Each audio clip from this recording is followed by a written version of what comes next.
Hello friends, welcome to my YouTube channel the web education. So friends, একটা গুরুত্বপূর্ণ তোমাদের তথ্য এখানে শেয়ার করব এবং খুবই গুরুত্বপূর্ণ, যেটা WBSSC 2016 যে ফার্স্ট এসএলএসটি হয়েছিল, সেই এসএলএসটি যে 26,000 চাকরি বাতিল মামলা, অর্থাৎ এখানে group A B C D যে সমস্ত 26,000 নিয়োগ হয়েছিল, সেখানে পুরো প্যানেলের বাতিলের কিন্তু একটা সম্ভাবনা পুরো রয়েছে। জানি না এটা কতটা ঠিক কতটা ভুল, সেটা পরবর্তী যে রায় রয়েছে সেখানে বোঝা যাবে। যদিও বিষয়টা মহামান্য সুপ্রিম কোর্টের আন্ডারে রয়েছে এবং 7 তারিখ সম্ভাবনার শুনানি রয়েছে আর কি, জানুয়ারির ফার্স্ট উইকের মধ্যে। এবং এটার শুনানি কিন্তু এরপর একটা চরম পর্যায়ে রয়েছে। আজ দেখা যাচ্ছে যে কলকাতার রাজপথে যোগ্যরা কিন্তু পথে নেমেছে তাদের যোগ্যতার দাবি জানানোর জন্য, তারা নিজেদের অধিকার ছিনিয়ে আনার জন্য যে তারা যোগ্য। কিন্তু কেমন মনে হচ্ছে যেন এই 26,000 চাকরি বাতিল মামলা সমস্তটা তো ভুল নয়, নিশ্চয়ই কিছু না কিছু তথ্য এসছে। তো আজ আমি সেই তথ্য নিয়ে তোমাদের আলোচনা করব যে 11টি কাণ্ড ঘটেছে এসএসসির তরফ থেকে, এবং এই 11টি কাণ্ড কিন্তু সম্পূর্ণ একদম অথেন্টিক, যেটা সিবিআই থেকে রিপোর্টে দেওয়া হয়েছে এবং মহামান্য সুপ্রিম কোর্টের কাছেও এই তথ্যগুলো রয়েছে। হাইকোর্ট থেকেও এর আগে অভিজিৎ গঙ্গোপাধ্যায় কিন্তু যে প্যানেলে বাতিল মামলা, সেটা নিয়েও কিন্তু ডিভিশন বেঞ্চে বিচার হয়েছিল এবং তার জন্য সুপ্রিম কোর্টে আজ বিচারাধীন বিষয়টা রয়েছে। এবং এই যোগ্য অযোগ্য কিন্তু আজ কি জানি একসাথে পথে হাঁটছে রাজপথে, কেউ আবার চাকরি বাঁচানোর জন্য, আবার কেউ পথে নামছে যে তাদের যোগ্যতা প্রমাণ করার জন্য। তো এখানে যোগ্য অযোগ্যের প্রশ্ন হয়ে উঠে দাঁড়িয়েছে, যেখানে যোগ্য কারা অযোগ্য কারা, এটা সিবিআই বলো, সুপ্রিম কোর্ট বলো, হাইকোর্ট বলো, এসএসসি বলো, এমনকি চাকরি প্রার্থীরাও কিন্তু যোগ্য অযোগ্যের কাছে একটা প্রশ্নচিহ্ন রয়ে দাঁড়িয়ে গেছে। তো ভিডিওটি শুরু করার আগে সকলকেই বলবো, যারা চ্যানেলে নতুন অবশ্যই চ্যানেলটি সাবস্ক্রাইব করো, বেল নোটিফিকেশন অন করো, যাতে এই ধরনের সমস্ত অথেন্টিক এবং গুরুত্বপূর্ণ তথ্য তোমরা নোটিফিকেশন আকারে পেয়ে থাকবে। এবং সাথে সাথে ভিডিওটি লাইক করো এবং সকলের সাথে শেয়ার করো। যারা দেখছো দেখা মাত্র কিন্তু একটা লাইক করো এবং সাবস্ক্রাইব কিন্তু অবশ্যই করে রাখো।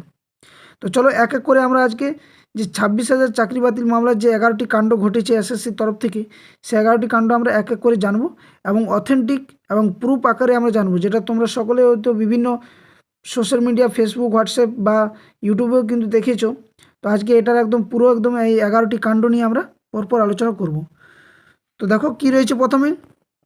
প্রথমে যেটা রয়েছে দেখো, 1 নম্বরে আমি দেখেছি, সেটা হচ্ছে ব্ল্যাঙ্ক ওএমআর। এটা তোমরা আমি দেখো যেহেতু একটা ইউটিউব প্ল্যাটফর্ম, তার জন্য আমি কিছুগুলো বিষয় হাইড করে রেখেছি, যেখানে নামটা সিগনেচার এখানে হাইড করে রেখে দিয়েছি। তো এখানে তোমরা দেখতেই পাচ্ছ যে মূল বিষয় সেটা হচ্ছে এই যে ব্ল্যাঙ্ক ওএমআর, এটা কিন্তু ভুল নয়, আমি যেগুলো দিচ্ছি সেটা কিন্তু ভুল নয় একদম। এখানে দেখো নাম করে লিখিয়েছে, সব রোল নাম্বার লিখিয়েছে। এখানে দেখো যেটা সিগনেচার, যেটা ইনভিজিলেটর থাকে, সে সিগনেচারও রয়েছে এখানে প্রত্যেক ক্ষেত্রে, কিন্তু মূল যে ওএমআর কপি সেটা কিন্তু ব্ল্যাঙ্ক।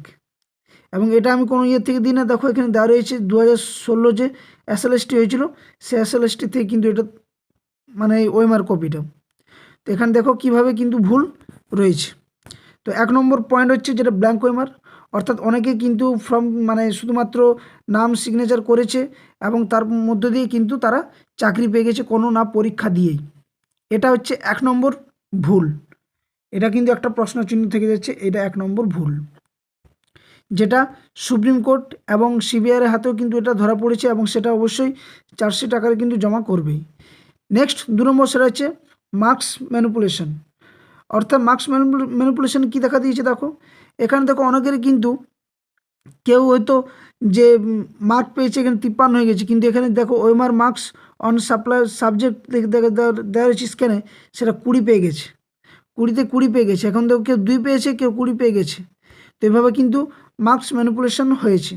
এটা হচ্ছে 2 নম্বর কারণ। নেক্সট দেখো 3 নম্বর কী রয়েছে দেখো, ফেল প্রার্থীকে পাস করানো। অর্থাৎ কোনো প্রার্থী, এখানে দেখো আমি হাইড করে রেখেছি বিষয়গুলো, যে নামগুলো রোল নম্বরগুলো, যেখানে কিন্তু অ্যাপ্লিকেশন রোল নম্বর সমস্ত কিছু ঠিক রয়েছে, কিন্তু হয়তো এরা পাসই করেনি, কিন্তু ফেল প্রার্থী রয়েছে, কিন্তু তাদেরকেও কিন্তু পাস করানো হয়েছে। দেখো এটা 22/12/2022 যেটা লিস্ট দিয়েছিল সেখানে।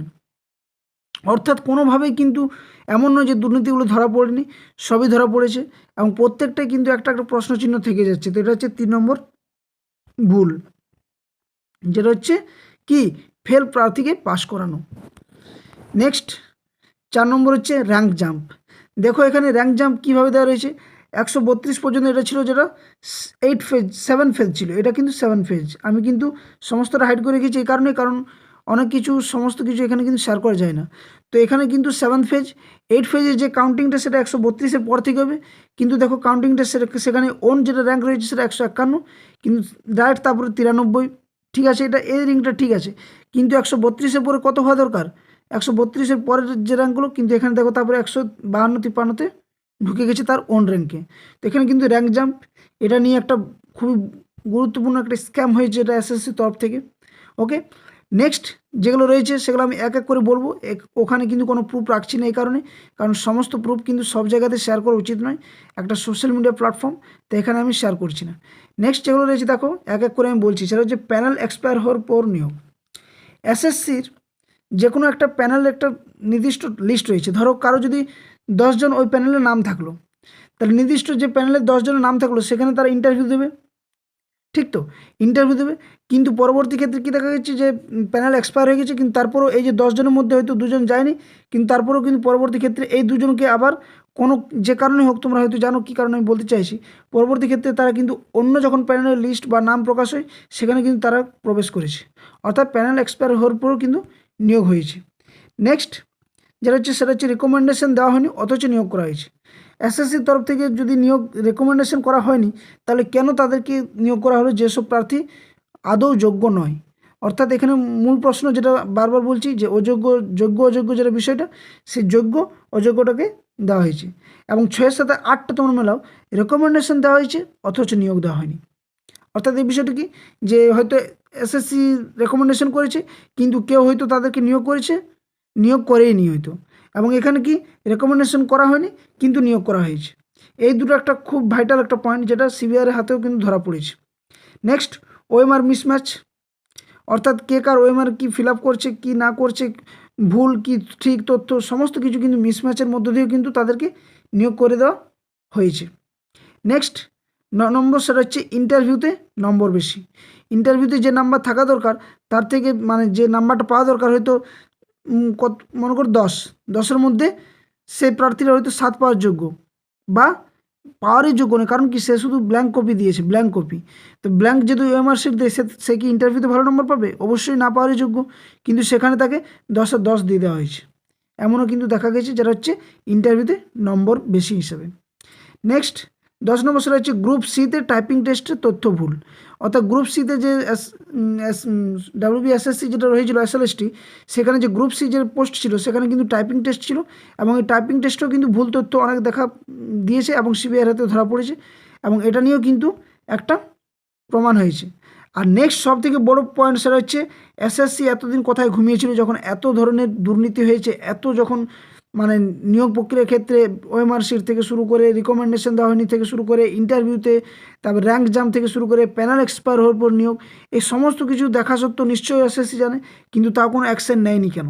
এটা হচ্ছে এসএসসির সবথেকে ভুল দিক, এবং যার জন্য আজ কিন্তু এসএসসি এবং সাথে সাথে এই 26,000 যারা চাকরি প্রার্থী, তাদের পুরো ভবিষ্যৎ, পুরো জীবন কিন্তু আজ মানে আইনের বিচারের আন্ডারে রয়ে গেছে। তো এই ছিল 11টি কাণ্ড, যে 11টি কাণ্ড তোমরা দেখলে, এবং এই 11টি কাণ্ড কিন্তু পরের দিন অবশ্যই কিন্তু মনে রাখে, আমি হয়তো ভুল তথ্য দিচ্ছি না যদি সম্ভবত মনে হয়, যে এই কারণগুলো কিন্তু তোমরা সকলে হয়তো জানো, এবং এর মধ্য দিয়ে কিন্তু এর সুবিচার কিন্তু পাবে। কিন্তু প্রশ্নচিহ্ন একটাই থেকে যাচ্ছে, সেটা হচ্ছে যোগ্য কারা, অযোগ্য কারা। এই যোগ্য অযোগ্যর জন্য আজ কলকাতার রাজপথে ধর্ণা মঞ্চ থেকে শুরু করে সমস্ত কিছু শুরু করে দিয়েছে। দেখতে পাচ্ছ ছবিতে, এখানে এসএসসির সমস্ত ক্যান্ডিডেট কিন্তু রয়ে গেছে, যেখানে একটা কথায় উঠে আসছে যে যোগ্যদের দলে অযোগ্যরা আজ রাজপথে হাঁটছে, যোগ্যদের দলে আজ অযোগ্যরা রাজপথে হাঁটছে। অর্থাৎ যোগ্যরা তাদের সুবিচারের জন্য, যে 26,000 রয়েছে তার মধ্যে হয়তো 15,000 যোগ্য রয়েছে, এই 15,000 হয়তো সঠিক দাবিতে হাঁটছে, কারণ কি তাদের যাতে প্যানেল না পুরো বাতিল করে দেয়, তার জন্য এই 15,000 যাতে ঠিক থাকে, তাদের চাকরি সম্পন্ন হয়, এবং বাকি যে ধরো 11,000 রয়েছে তাদের যেন চাকরি বাতিল হয় সে দাবি করতে। কিন্তু এখানে যোগ্য অযোগ্য কারা 11,000-এর মধ্যে পড়ছে বা কারা 15,000-এর মধ্যে পড়ছে, সেটা নিয়ে প্রশ্নচিহ্নই থাকছে, এবং সকলে কিন্তু একটাই দাবি যে প্যানেল যাতে বাতিল না হোক।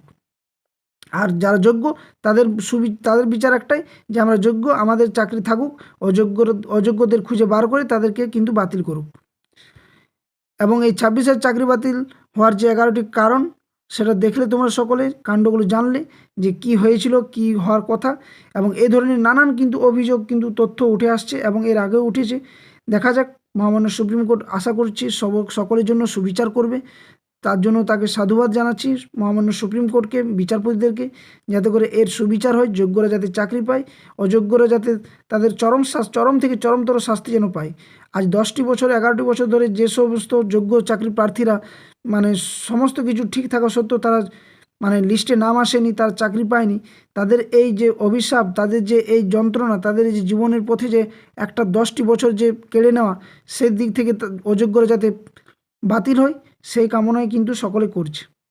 তো নেক্সট যে হিয়ারিং রয়েছে বা শুনানি রয়েছে সুপ্রিম কোর্টে, আশা করছি সকলে সেই অপেক্ষা, সেদিকে সকলে তাকিয়ে রয়েছে এবং এসএসসিও কী পদক্ষেপ নিচ্ছে সেটাও কিন্তু অবশ্যই সেখানে ধরা পড়বে।